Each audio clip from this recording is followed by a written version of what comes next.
if he continues to be healthy and continues to do what he's doing right now, he's gonna be not only with Bob Gibson, but with many names, some of the elite names that you have seen in the big leagues.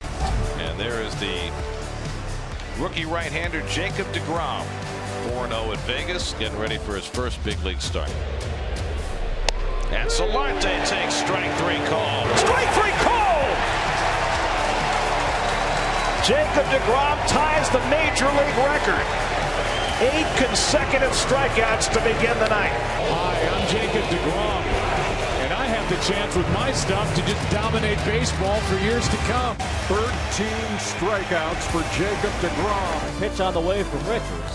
And deGrom, it's a high fly ball to deep right. Back goes Herrera. He's in front of the fence. That ball is gone! Struck him out! There's no better feeling than running out on Citi Field and pitching in front of those fans. Man, the true sign of greatness, Gary, is, not 1 year. It's putting years back to back. And Jacob is certainly at that point.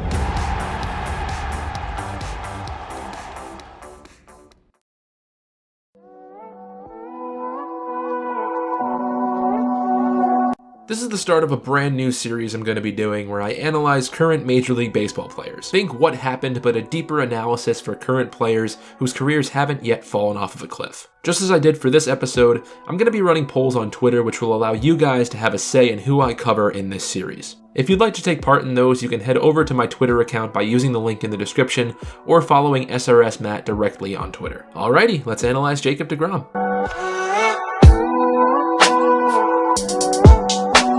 Baseball fans, and especially those devoted to the New York Mets, know exactly how impressive an athlete Jacob deGrom is. Fans have challenged the claim that pitchers are just as athletic as position players in the past, and Jacob is a prime example of why it's wrong to refute such a claim. He's great on the mound, at the plate, and fielding his position. After not being drafted straight out of high school, Jake attended Stetson University in northeastern Florida and didn't begin pitching full-time until his junior year. He quickly became one of the college's best pitchers and caught the attention of professional scouts in the year 2010 during a tournament game against none other than future MLB superstar Chris Sale. He only ever had 1 home run in his college career too, and guess who that was against? That was the last time the two aces would meet until September of 2018 in Fenway Park. Later that year, Jake was drafted in the 9th round representing the 272nd pick in the MLB draft by the New York Mets. During his first few seasons in the minor leagues, he had gone through some injury problems, including getting Tommy John surgery at the end of his first season. Now, if you're still wondering how somebody that good could have been drafted 272nd overall,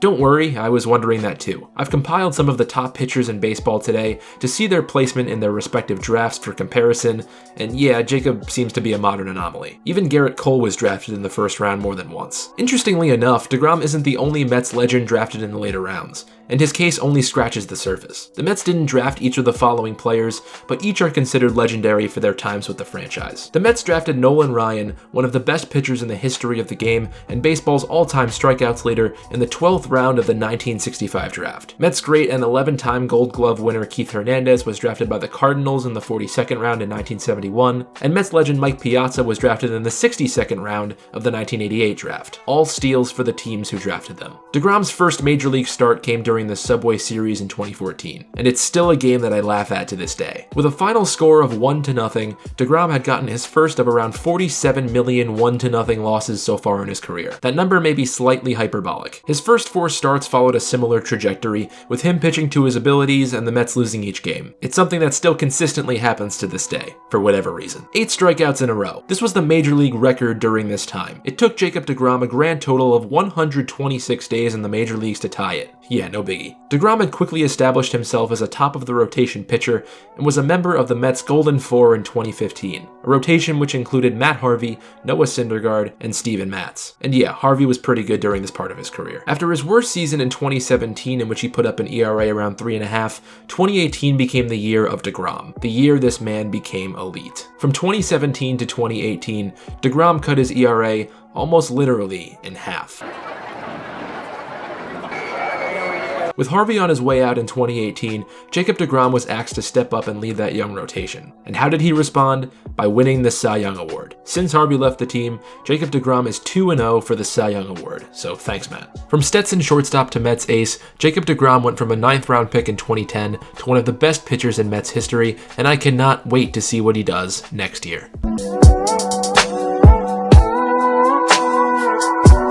With only 6 years of experience on his major league resume, deGrom has already established himself as one of the best pitchers in the sport, and he has a fairly impressive trophy case to prove it. After finishing his rookie season at a relatively late age of 26, he took home the National League Rookie of the Year award. He ran away with the award, having finished with 22 first-place votes above Cincinnati runner-up Billy Hamilton. Since his rookie season, he's made 3 All-Star teams, including an appearance in 2015 in which he struck out the side on 10 pitches and making fools out of 3 pretty good hitters. As all of you already know, Jake has most notably won the NL Cy Young Award in 2018 and 2019, including winning the NL ERA title in the former year by a landslide. 2018 was truly a once-in-a-generation type season for a starting pitcher, and we'll get into more detail about it later on. In 2015, deGrom had gotten to pitch in his first postseason and proved that he can come up big in the spotlight. His getting the ball for Game 1 of that NLDS immediately set the tone for that series and showed that the underdog Mets could compete with the Dodgers on their turf. Unfortunately, since their loss in the World Series that season, the only time the Mets had made it to October was in 2016,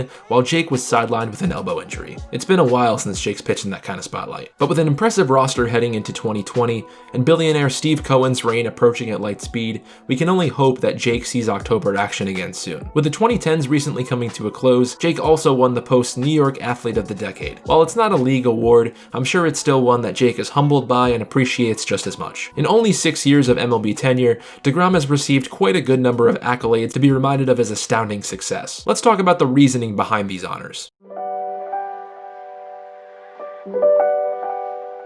I thought I'd start the festivities with some more random yet interesting stats about Jacob deGrom. For someone with the second best career ERA in the sport right now, there is one stat that you may find surprising. Jacob deGrom only has 1 career shutout. This lone wolf came in 2016 against the Philadelphia Phillies and was a one-hitter in Citizens Bank Park. Speaking of the Phillies, Jacob deGrom has found quite a lot of success against his division rival. I mentioned before that wins for Jake don't come anywhere near as often as they should. With that being said, it's definitely a surprise that he's 7-1 against the Phillies. In fact, he actually has more career wins against Philadelphia than home runs given up to them. 7 wins, 6 home runs allowed over a span of 15 starts, so the sample size is pretty large. The good thing about doing research into someone as good as Jake is coming across stats such as this next one. Jake's made 171 career starts and has allowed 1 or no runs 80 times. Doing some simple division yields 46.8%. In almost half of his career starts, Jacob deGrom has allowed either 1 or no runs. This is the best percentage for any pitcher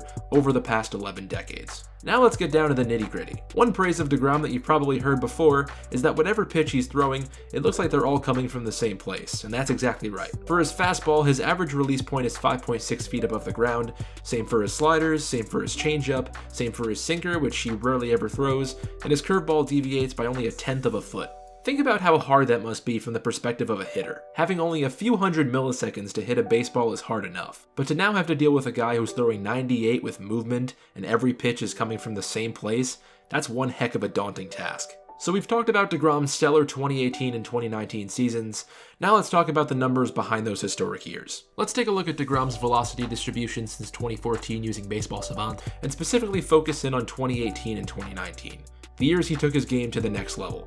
He's got nasty slider that he can also command just as much as he does with the fastball. Hey, that's a pretty good point. deGrom has put his slider at the forefront of his pitching arsenal over the past couple of seasons, and he's using it effectively to put down hitters. According to Forbes, as of May 2019, slider usage in Major League Baseball was hovering at around 19%. Jacob deGrom's slider usage, way higher. It's one thing to say that he used certain pitches more frequently, but it's another thing to visualize it. For those of you who are unfamiliar with this graphic, this is a distribution created by looking at every pitch Jacob deGrom throws every season. The bins on the horizontal axis are different pitch speeds, and the vertical axis represents the frequency at which those pitches of those speeds are thrown. Each colored curve represents a different type of pitch. Let's focus in on the yellowish-green bell curve for a minute. Take a look at the frequency change for deGrom's slider in the 2 years following 2017. It's pretty drastic. Not only is he throwing his slider harder than he ever has, he's throwing it more frequently too. He threw his slider 32% of the time in 2019, and he's made great use of it. As you can see here, he throws it down and into lefties, and down and away away to righties, something my pitching coach always used to tell me was a key to success. He's throwing most of his arsenal harder than he ever has, but unless your stuff is good, it really doesn't matter if you're lighting up the radar gun. It's a good thing deGrom's stuff is really good. He's got swing and miss stuff as he's missing a lot of bats, a 31.5 swing and miss percentage, and most importantly, he's missing barrels. His barrel percentage is 2% lower than the league average. Like I said before, deGrom is an all-around athlete, and the man can absolutely rake. He's part of a Mets rotation that had a higher batting average in 2019 than White Sox designated hitters, just to give you an idea. The Mets' top 4 starters in 2019 actually each homered too. deGrom himself homered twice in 2019. I kid you not, there are some hitters who I've watched play for the Mets recently that don't come anywhere close to deGrom's hitting talents. I'm actually fairly confident when he comes up to the plate. While 2019 was another incredible year for deGrom, I really want to focus in on 2018, one of the greatest seasons for a pitcher ever. Here are some magic numbers to highlight Jacob deGrom's historic 2018 season. 29. deGrom went 29 straight starts allowing 3 runs or fewer, which tied a major league record set by Jake Arrieta a few years earlier. 24. Jake set a major league record for a single season with his last 24 starts being quality starts. 6. That's the number of pitchers since 1933 who have pitched at least 215 innings with a 1.7 ERA or lower before deGrom joined them in 2018. Now I'm coming at you with a real number. 2.36. This was the highest ERA he had in a single month throughout the entire season. The highest ERA. 48. That's just his jersey number. I'm just messing with you. 0. That's how many pitchers since 1900 entered the 2018 season with a sub-2 ERA, 260 or more strikeouts, 50 or fewer walks, and 10 or fewer home runs allowed in a season. After 2018, the population of that list was 1. deGrom's 2018 season was one for the history books, and it's one that baseball fans will never forget. One of the things that I most personally appreciate about that season is that he won the Cy Young Award with a 10-9 record. I honestly don't think there exists a single take in all of baseball that makes me more upset than saying that wins are not only an important stat, but that they're the most important stat for a pitcher. I personally think that's absurd, and I'm definitely glad Jake silenced those who agree with that sentiment. One thing that I and many others do forget is that deGrom was one of the best pitchers in baseball before 2018. In only his second big league season, he had a very quiet 4th place ERA finish that even I forget about to this day. And it's something that I wanted to quickly mention. I mentioned before that through 6 seasons, deGrom has already established himself as one of the best pitchers in all of Mets history. Here are the stats to prove it. He's 4th in wins above replacement, 2nd in ERA, 1st in WHIP, 1st in strikeouts per 9, 5th in hits per 9, 1st in adjusted ERA+, 3rd in FIP, lowest in wins. I'm just kidding. At least he's 2nd in adjusted wins though. That's definitely a win for sure. He's in the top few for just about every relevant pitching metric in Mets franchise history, and he has more than enough time to surpass Tom Seaver in a lot of those categories.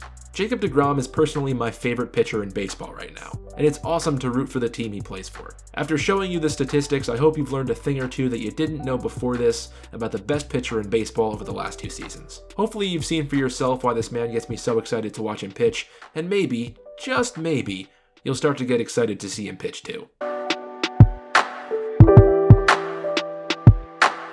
So Jacob deGrom is really good. I'm not sure what other conclusion you could have come to after watching this video. I really hope you enjoyed this series' pilot episode, and if you'd like to have a say into who I cover next in this series, head over to my Twitter account after finishing up this video. And who knows, maybe you guys fell asleep after my first statistic and want the series to end before it really begins. Definitely let me know what you thought about this video down in the comments, and I would love to hear all of your feedback down below. If you'd like to support us, you can become a channel member by clicking the link in the description. A bunch of you asked us to rework the system for this month, so we decided to ditch the exclusive videos and just have 2 cheaper, basic tiers with things like progressive badges, just as Josh does on your screen, and sneak peeks for future videos. If you're interested, you can head down to the description or head to our channel page on desktop directly and hit the join button to check it out. I wanted my first video of 2020 to really set the tone for the rest of the year in terms of my content, and I definitely hope you're pleased with the final result. Thank you to all of you at home watching, and share this around with any baseball fans or deGrom curious friends you may have. That would be awesome. Thank you all so much for watching this far, and I will talk to you in another video very, very soon.